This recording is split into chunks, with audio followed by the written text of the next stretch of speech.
So here's what actually happens, and I mean actually in the real lived out version of this, rather than however you might be picturing it right now in your head. They bring you up. Maybe it's at Sunday dinner, maybe it's just their mom asking a casual question over the phone one evening, maybe it slips out in some unrelated conversation about how the year's gone by so far. And they're expecting one of two things going in. Either everyone just nods along and moves on to the next topic without much fuss, or everyone quietly agrees with whatever version of the story they've been telling since things ended between the two of you. What they're genuinely not expecting is what actually happens next, the thing that catches them completely off guard in front of everyone at that table. Because families remember things way more than people give them credit for remembering, more than your ex is probably even accounting for right now. They remember how you were around them, how you showed up when it counted, and even when it didn't seem to matter much at all, how you treated people who technically had no obligation whatsoever to like you, and liked you anyway, because you gave them a genuine reason to. And when your name comes up now, months or maybe even years later, it doesn't land the way your ex assumed it would going into that conversation. There's a pause that lasts a beat too long for comfort, longer than they expected it to. Maybe a specific question gets asked that catches them off guard. Maybe someone just says something like, "Wait, what actually happened with them?" in a tone that makes it pretty clear this isn't the reaction they were hoping to get. Here's the thing about families specifically, and it's worth actually saying out loud, instead of just quietly assuming everyone already knows it deep down. They're not obligated to automatically take anyone's side just because that person happens to be their kid, their sibling, their cousin, their nephew, their niece. A lot of people walk around just assuming blood automatically means loyalty no matter what happens, no matter how someone actually behaved or treated people. But that's genuinely not how it works most of the time in real life, especially not with families who've had years to form their own honest, independent opinion about someone based on actually spending real time with them in person, not just hearing about them secondhand from one side of the story. Think about it from their side for a second. They watched two people together for however long that relationship lasted. They weren't just hearing updates through a phone call every few weeks. They were there. They saw the actual dynamic play out in real time across holidays and ordinary weekends and everything in between, and people notice a lot more than they ever say out loud in the moment. If you spent real time around their family, holidays, birthdays, random Tuesday dinners that somehow turned into 3 hours of conversation you never planned on, whatever it actually looked like for the two of you as a couple back then, they got their own genuine read on you that had absolutely nothing to do with whatever your ex was telling them behind the scenes when you weren't in the room. They watched how you talked to their grandmother, whether you actually sat down and listened to her stories about growing up, or just checked your phone under the table the whole time. They noticed if you remembered their little cousin's name the second time you saw them, not just the first time when it's easy. They clocked whether you actually listened when someone was talking, leaning in, asking a real follow-up question that showed you cared, or whether you just waited politely for your turn to talk about yourself again. None of that gets erased just because the relationship between you and your ex ended eventually. It genuinely doesn't work that way, no matter how much your ex might privately wish it did right now.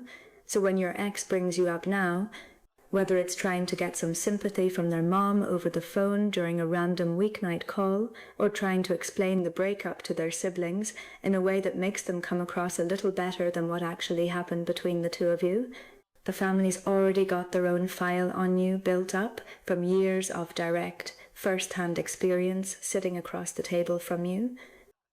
And that file doesn't automatically update itself just because your ex wants it to update, just because they've got a newer, more convenient version of events they'd prefer everyone believe instead of what actually happened.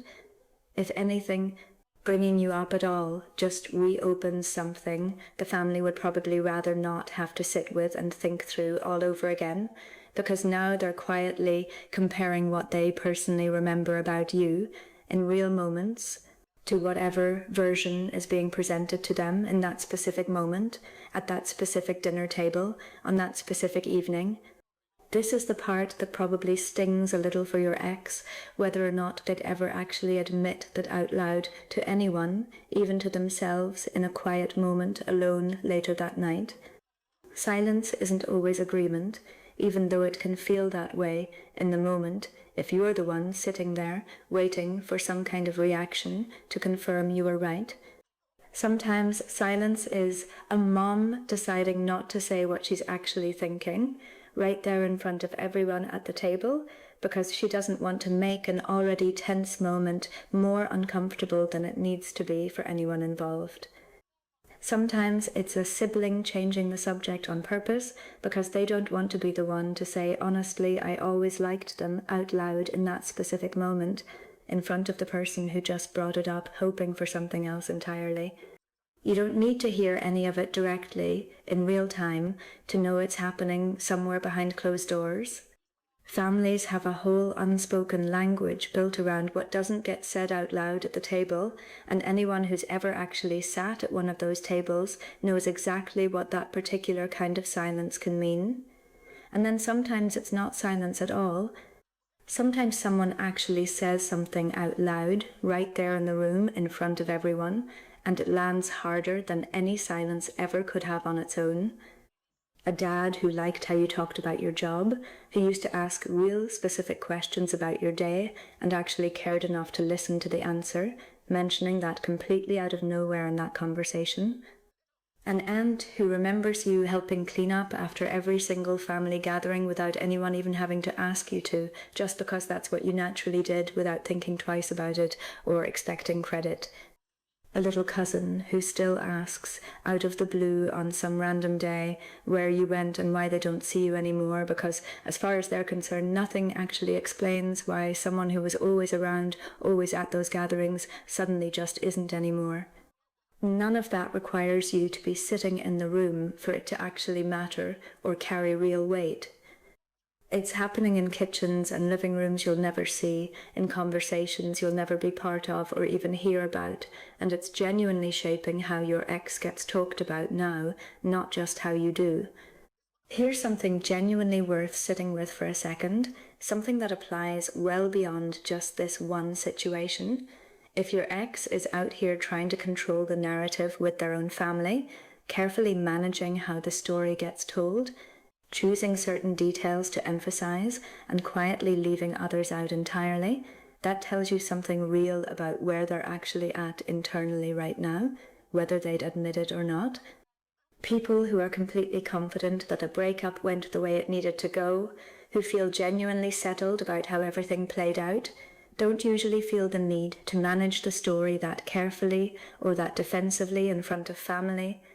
They just say what happened, plainly, without much explanation attached, and let the people listening draw their own conclusions without needing to steer anything in a particular direction. The fact that there's apparently real effort going into shaping how this gets received, how it lands, how it sounds to the people who actually know you both, says considerably more about where their head's actually at right now than anything else they could possibly tell that family directly in words about the actual breakup itself. You don't get to control what actually happens in those conversations, obviously, and honestly, you probably shouldn't even want to, no matter how tempting it might be to wish you could hear every word of it. That's genuinely not your job anymore, and trying to manage it from the outside, worrying about it constantly, would just be exhausting and pointless in the end anyway. But it's genuinely worth knowing, for your own peace of mind if nothing else, that the version of you that existed in that family's actual lived experience, built up over months or years of real interaction, doesn't just disappear the second the relationship with your ex officially ended. People remember real, direct interactions considerably longer than they remember whatever tidy, convenient explanation gets offered up after the fact, especially when that explanation doesn't quite line up with what they personally witnessed with their own eyes over all that time. This isn't really about winning anything, by the way, and I want to be genuinely clear about that because it's easy to slip into thinking of it as some kind of scorecard. It's not a competition for whose side the family ultimately lands on, and treating it that way would honestly cheapen what actually happened between you and those people over all that time. But there's something genuinely grounding, genuinely steadying about knowing that who you actually were around people on ordinary days when nothing was being performed or curated for anyone's benefit wasn't erased the second things ended between you and your ex. You didn't build some fake, carefully managed version of yourself specifically for their family's benefit, hoping to be liked or accepted. You were just yourself, consistently, over however long you were actually part of those gatherings and holidays and ordinary weekends, and that consistency is exactly what makes it genuinely hard for anyone to rewrite the story now, no matter how motivated they might be to try. If your ex is dealing with a reaction they genuinely weren't expecting when they decided to bring you up, that's not something you need to step in and manage or soften on their behalf, even if part of you feels a small pull to make things easier for them out of old habit. Let it exist exactly as it is, without trying to interpret it or explain it away for anyone. Let it be uncomfortable for them, if it's uncomfortable, if that's the natural, organic result of the conversation they personally chose to start in the first place. You're not responsible for making the aftermath of that specific conversation any easier on them, and honestly, you never really were, even back when the two of you were still together and things felt different. There's a version of this that plays out in group chats, too, not just around a dinner table in person. Maybe someone in the family texts another sibling later that same night, just a quick message sent almost without thinking, something like, "Did you notice how quiet everyone got when he mentioned them tonight?" Or, "I still don't get why they broke up, honestly, it never made sense to me." Those messages happen whether you ever see them or not, whether you ever find out about them at all. They're not being sent for your benefit in any way, and they were never going to be shared with you directly by anyone involved. But they're real, they're happening, and they're taking place in the background of your ex's life in a way that's genuinely outside their control at this point, no matter how carefully they tried to frame the original conversation before it even started. It's also worth naming that not every family member is going to react the exact same way to hearing your name come up, and that's actually a completely normal, expected part of all this, rather than something confusing. Maybe one sibling stays quiet and neutral the whole time, not wanting to take a side either way. Maybe another one asks a pointed question that makes the room a little tense. Maybe a parent says something outwardly supportive to your ex out of pure loyalty in the moment, even while privately thinking something completely different that never actually gets said out loud in front of everyone. Families aren't some single unified voice reacting in perfect sync to any given piece of news. They're a whole bunch of individual people who each had their own individual, separate relationship with you, distinct from whatever relationship you had with your ex, specifically, and each of those individual relationships is going to shape their personal reaction in its own specific way. Whatever gets said in those rooms, whether it's said out loud clearly for everyone to hear, or left entirely unsaid and buried in silence instead, isn't really the point at the end of the day, and it's worth genuinely remembering that as you move forward from all of this, the point is you showed up as a real, consistent person the whole time you were actually around that family, in all those ordinary moments nobody was keeping score of, and real doesn't get overwritten easily. No matter how carefully or cleverly the story gets retold after the fact by someone with a clear interest in a specific outcome landing a certain way.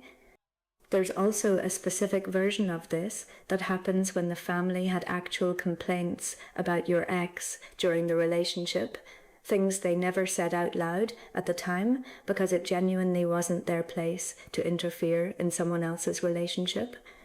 Maybe a parent noticed how your ex talked to you sometimes and quietly worried about it without ever bringing it up directly, not wanting to overstep or cause tension. Maybe a sibling had a gut feeling something wasn't right long before the breakup actually happened, but stayed quiet out of respect for their family member's relationship, trusting it wasn't their business to say anything. When your name comes up now, all of that unspoken observation suddenly has somewhere to go for the first time. It doesn't have to stay quiet anymore, because the relationship isn't something anyone needs to protect by staying silent about it any longer. That's often where the strongest reactions actually come from, not from people suddenly deciding to defend you out of nowhere for no reason, but from people finally feeling free to say what they'd been quietly sitting on the whole time, sometimes for years. It's worth thinking too about what it actually means for your ex to have to sit through that whole reaction in real time, whatever form it ends up taking, without being able to control it or redirect it once it actually starts happening in front of everyone. There's no version of that specific conversation where they get to simply walk away the moment it stops going the way they wanted it to go. They have to sit there at that table, in that kitchen, on that phone call, and actually experience the gap between the story they were hoping to tell everyone and the story their own family already had in mind before they even opened their mouth to start talking. That's a genuinely uncomfortable position to be stuck in, and it's one they put themselves in entirely by choosing to bring you up at all in the first place, which nobody ever made them do. Consider, too, how this specific moment might shape conversations that happen later on, ones you'll never actually be part of, or even hear about second-hand from anyone. Once a family has had this kind of reaction one time, whether openly or quietly beneath the surface, it tends to colour how they respond the next time your name happens to come up, and the time after that as well. A single moment like this doesn't just resolve itself neatly and disappear from everyone's memory. It becomes part of the ongoing context that family carries with them going forward, quietly shaping how they think about the whole situation over time, long after that particular dinner or phone call has ended and everyone's moved on to talking about something else entirely, some completely unrelated topic that has nothing to do with any of this.